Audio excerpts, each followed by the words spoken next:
everyone, welcome to my channel. My name is Maria Young, and in today's episode, guys, we're going to be focused on this very beautiful, very wonderful, very lush plant right here called the bird's nest fern. We're going to be talking all about this wonderful plant. I'm going to be sharing with you some in detail information, some fun facts, and of course, how to grow it.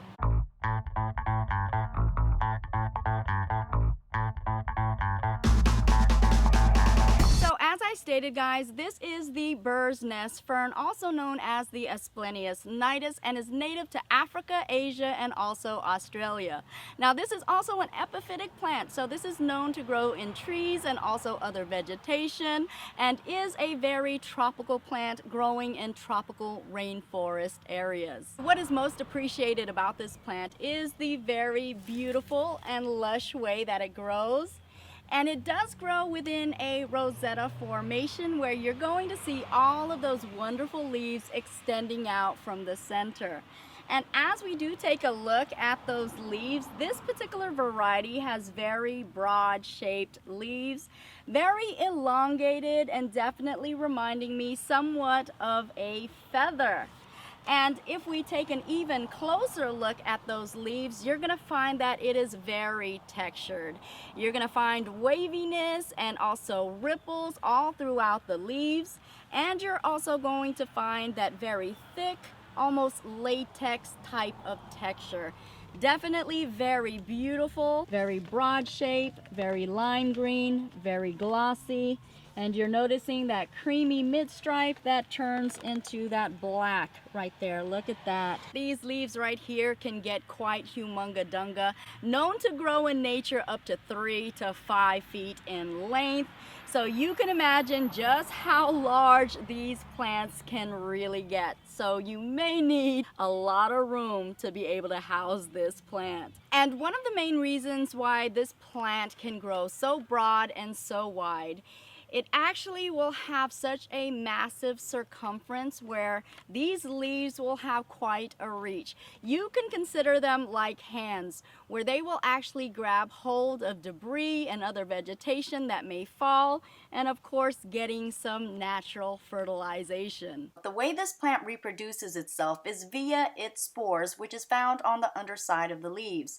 And once those spores are dispersed, wherever they may fall or wherever they may attach themselves is where the new baby plants will grow. One good thing to note about this, guys, is of course, again, I stated it is an epiphytic plant, so that means that it can actually be mounted onto trees and will grow so beautifully and create such a jungle-like quality to your garden or to your landscape. Even though I did state that this is an epiphytic plant known to grow on trees and also other vegetation, know that these plants right here can also grow on the forest floor as well. So these can be terrestrial plants growing in soil and also growing in our homes. Now, the reason why they call this plant a bird's nest fern is for the fact that in the center of that rosetta formation, you are going to find something that is brown and furry and somewhat resembles a bird's nest. Also, they do say that when the actual ferns emerge, they look somewhat like eggs. So hence the name, the bird's nest fern. So as I stated, guys, this plant right here can get humunga-dunga, wunga. I mean very, very huge. And I actually got this plant as a little baby, okay? Such a small plant. And I've only had this plant for a year and a half. And as you can see, it is quite a monster, but it's not even as big and as large as it's going to get, guys. So this is a very aggressive grower in my case, although it is noted that this is a medium and average grower.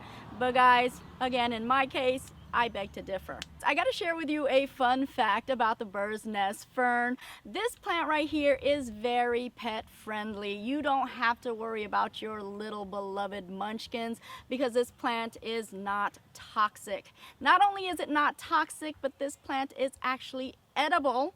and also considered having medicinal value as well. Yes guys, believe it or not, this plant right here is actually edible, and they will take the newer leaves and they will cook it up, and they do say it is quite tasty, tasting somewhat like kale.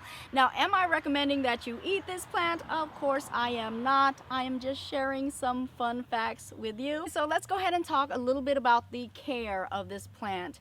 Now, although I'm going to give you the prime conditions that this plant will thrive and grow, know that this is a very tolerant plant, so this can actually tolerate a variation of conditions. Now, because this is a tropical growing plant, it should already be noted that this does like its warm temperatures. And it is stated that the prime temperatures for this plant would be 60 to 80 degrees Fahrenheit, and this plant can tolerate down to 50 degrees.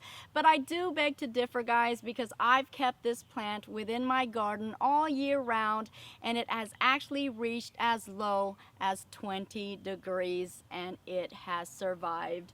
And as you can see, is still thriving. I'm not telling you to do that, but I am saying that this can tolerate a variety of conditions, so don't have a heart attack if you leave it in lower conditions than 60 degrees. And the ideal lighting for this plant would be your bright filtered to your medium filtered light, but it can also tolerate shadier conditions as well. But of course, try not to keep it in direct sunlight, as too much light can actually burn its beautiful light green leaves. Now, because this is an epiphytic plant, you definitely want to use some form of substrate that's going to be very loose, very light and airy, and very fast draining. You definitely don't want to use substrate that's going to be too water retentive, too dense, or too compacted, as that can choke out the roots and actually cause some rotting issues within the plant. Now, because this plant does appreciate moisture and humidity, it should be noted that the soil should have a constant level of moisture. Now, of course, this plant does not like to be heavily saturated with water and does not like soggy media, so make sure you don't overwater this plant as well. And you should only water this plant as it becomes dry. So you're going to water at the soil level. You don't want to water from the top, as the center of the plant can actually retain too much water and cause rotting issues to the plant's center, and of course rotting out the plant. So again, water from the base of the plant and not the top. And again, guys, this plant really does appreciate high humidity and high moisture. So if you are growing this plant indoors, a pebble tray or a humidifier or spritzing it down on a regular basis will really help this plant to grow and not to dry out. And it is beginning to rain now in my garden, so I'm so glad that we've come to the end of this video, and I think I've shared with you all of the information to grow this plant healthy. So definitely, guys, this is such a beautiful and wonderful plant. I do love it so much. This is a plant that definitely has such a tropical quality to it and will give such a tropical splash within your landscape, also in your garden, or even in your indoor environment. Definitely a plant that is well worth having, a very affordable plant, by the way, and one that you can do so many things with. I actually plan on mounting this within my tree. Not this one. I think this is too big already, but I plan on getting little baby plants and putting them within my tree and seeing if they'll grow as well as my bromeliads. So we'll see, guys. And with that being said, I thank you guys so much for tuning in to yet another episode of my tropical plant adventures, and I hope you guys did like this video, and I hope you learned something new. And if you did, of course, make sure to give me a thumbs up and subscribe, hit that bell notification so you'll be informed exactly when I do post a new video. I thank you guys so much, and know that I truly do love and appreciate each and every one of you guys all, and I will see you guys later, and I'll also grow with you guys later as well. Bye bye for now.